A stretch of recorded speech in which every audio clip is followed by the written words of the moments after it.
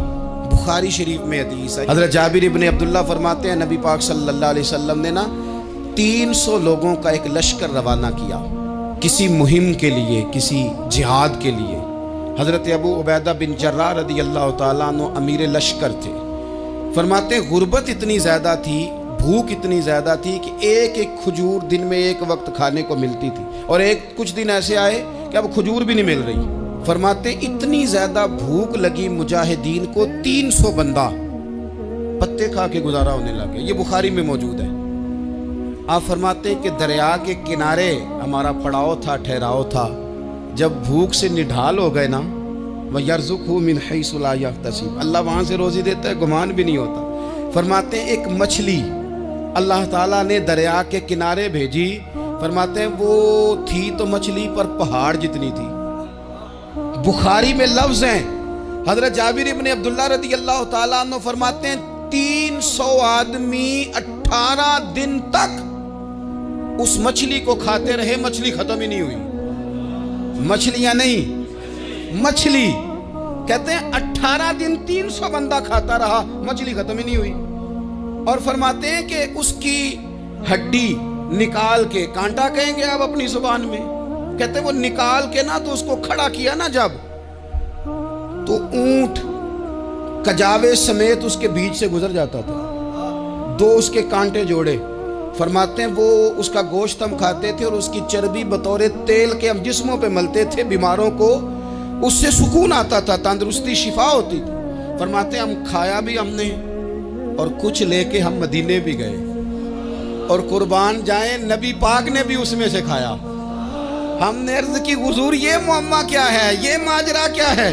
تو محبوب نے فرمایا تمہارے پاس غذا نہیں تھی، رب نے تمہارے لیے بندوبست کیا ہے، اللہ نے تمہیں دیا ہے۔ مکان شروع کر لیا، ایک صاحب نے وہ مکان بنانے لگے، آپ وہ حساب لگا رہے ہیں، کہتے ہیں میرے پاس اتنے پیسے ہیں، اتنے میں نے فلانے دوست سے کہنا ہے اس نے دے دینے، اتنے فلانے رشتہ دار سے کہنا ہے اس نے دے دینے، اتنے فلانے سے کہنا ہے اس نے دے دینے۔ یہ ساری کاپی بنا کے مکان شروع کر لیا۔ جو روز کہتا تھا نا کوئی حکم ہو جاتے 10 سب سے پہلے اس کو کہا میاں پیسے چاہیے دین، وہ کہندا ہو کل ہی منڈا ٹوریا، کہتے تو پرسوں 10 داتے لب جانے سن۔ میں آپ کو اپنے تجربے کی بات بتا رہا ہوں۔ جن لوگوں کا خیال ہوتا ہے نا کہ آپ سٹارٹ کریں فلانا کام، ہم آپ کے ساتھ ہیں، اللہ کا ہی کوئی نظام ہے، وہ بالکل بھی نہیں ساتھ ہوتے۔ لیکن ایسا نہیں ہے کہ کوئی ساتھ نہیں ہوتا، اللہ تعالیٰ بڑے اسباب پیدا کرتا ہے، وہاں سے دیتا ہے جہاں سے گمان بھی۔ ہمارا یہ ذہن بن جاتا ہے ہم ساری اپنے حساب سے چلتے، اتنے رشتہ داروں سے، اتنے کون آپ کے ساتھ چلے گا، سوال ہی نہیں پیدا ہوتا۔ یہ سارے کام چھوڑ کے سب سے پہلے 2 رکعتیں پڑھو، اپنے رب کی بارگاہ میں، رسول کائنات کی بارگاہ میں گزارشات اور استغاثے پیش کرو، وہاں سے خیر طلب کرو۔ دنیا دار کیا دیں گے، کیا دے سکتے ہیں، کیا حیثیت ہوتی ہے کسی، اللہ کہتا ہے وہاں سے دوں گا۔ تو جو اللہ مال دے وہ لینا چاہیے کہ رشتہ داروں کا مال دیکھنا چاہیے؟ جو اللہ دے وہ لینا چاہیے کہ سیٹھوں نوابوں کی جیبیں دیکھنی چاہیے؟ جو اللہ دے وہ قبول کرنا چاہیے یا دیکھنا چاہیے کون سا آدمی کہاں پہنچ گیا؟ چھوڑو، اپنی مٹی پہ چلنے کا سلیقہ سیکھو۔ کسی کے سنگ مرمر پہ چلو گے تو پھسل جاؤ گے، پھسل جاؤ۔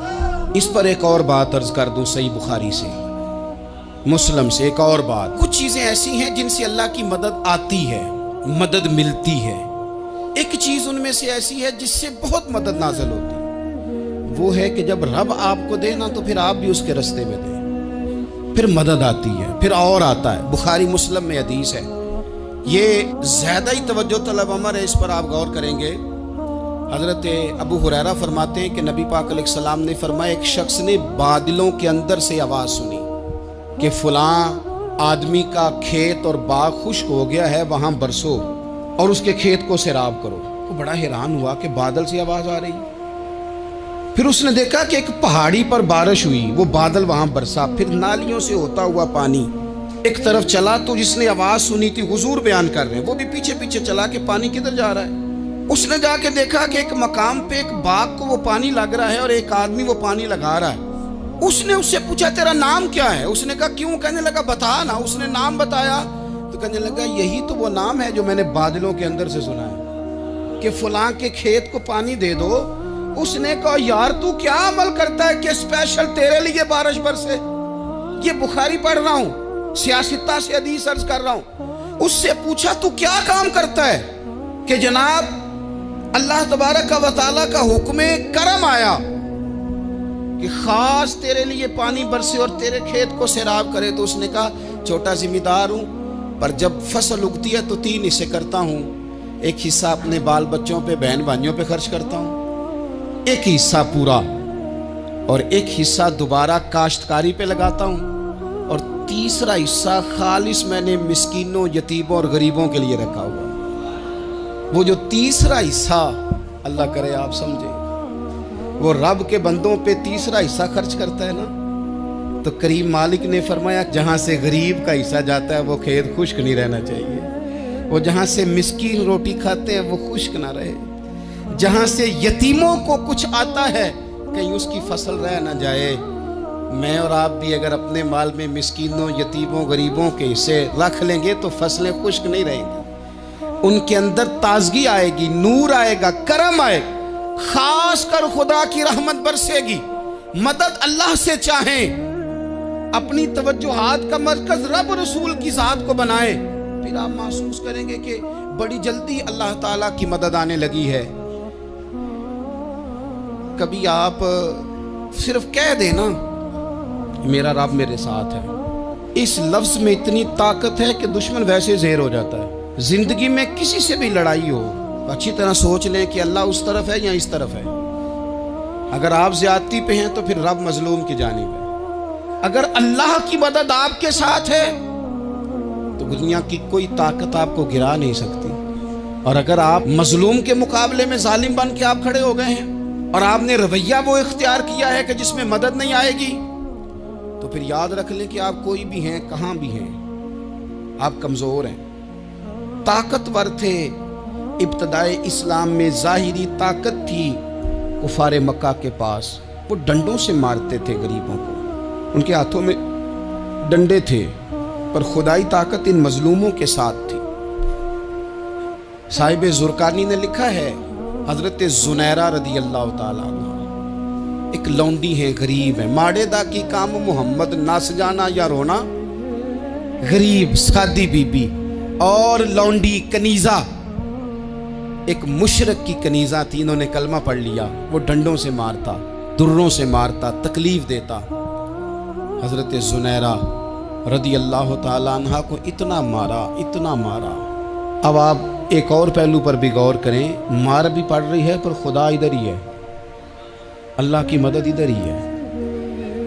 رب کہتا ہے کہ پہلے تو صبر کرنا، ان اللہ مع الصابرین، تو صبر کرے گا تو پھر رب کی معیت ملے گی، ذرا ٹھہرنا، تو تھوڑا ڈٹنا۔ ان الذین قالوا ربنا اللہ ثم استقاموا تتنزل علیہم الملائکہ، تو کہے اللہ میرا رب ہے، پھر تو پہلے ڈٹ، پہلے تو نے ڈٹنا ہے۔ ثم استقاموا، جو ڈٹ گیا، تتنزل علیہم الملائکہ، ڈٹنے والے کے لیے مدد آتی، پہلے تھوڑا ٹھہرنا پڑتا ہے، پہلے تھوڑا صبر کرنا پڑتا ہے، حوصلہ کرنا پڑتا، اس کے بعد مدد آتی۔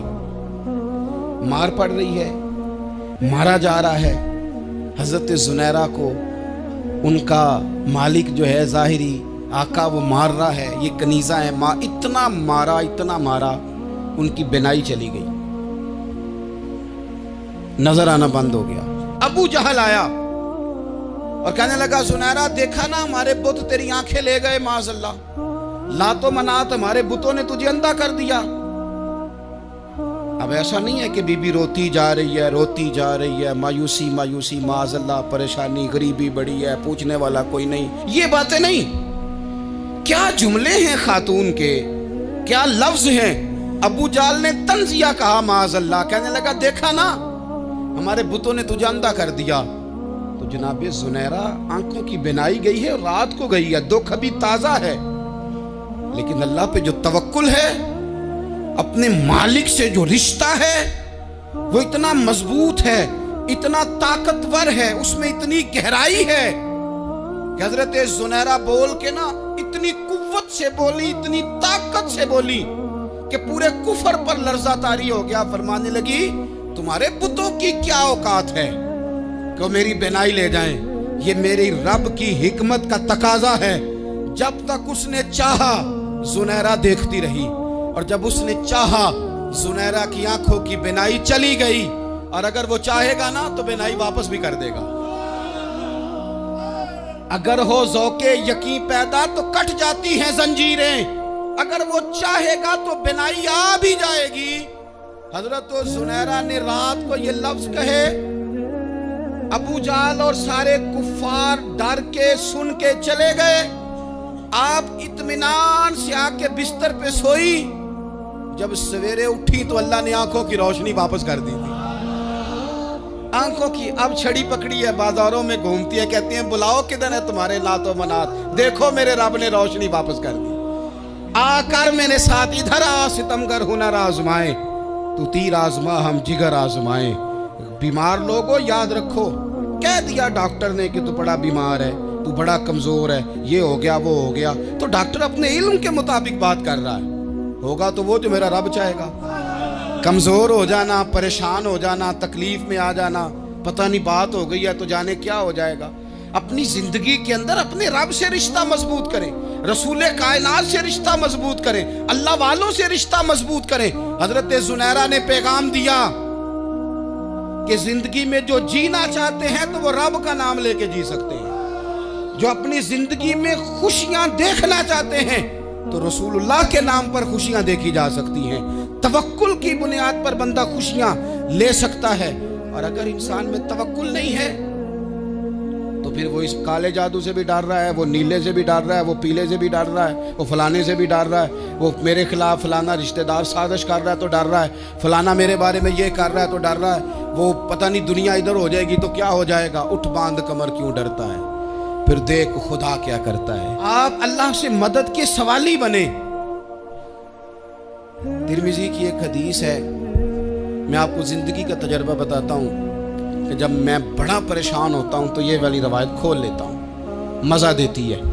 میرے نبی پاک علیہ السلام نے فرمایا اپنے دکھ سیٹھوں نوابوں کو نہ کہنا، مالداروں کا نہ کہنا، ورنہ اللہ تمہیں کبھی غنی نہیں کرے گا۔ فرمایا اپنے دکھ اپنے رب کی بارگاہ میں عرض کرنا، جلدی کرے یا دیر سے کرے اللہ تمہیں لوگوں سے بے نیاز کر دے گا، اللہ تمہیں غنی کر دے گا۔ رات کو بیٹھو نا اس کی بارگاہ، اسے دکھڑے سناؤ، چھوٹی چھوٹی باتیں۔ حضور نے فرمایا نمک بھی مانگو تو رب سے مانگو۔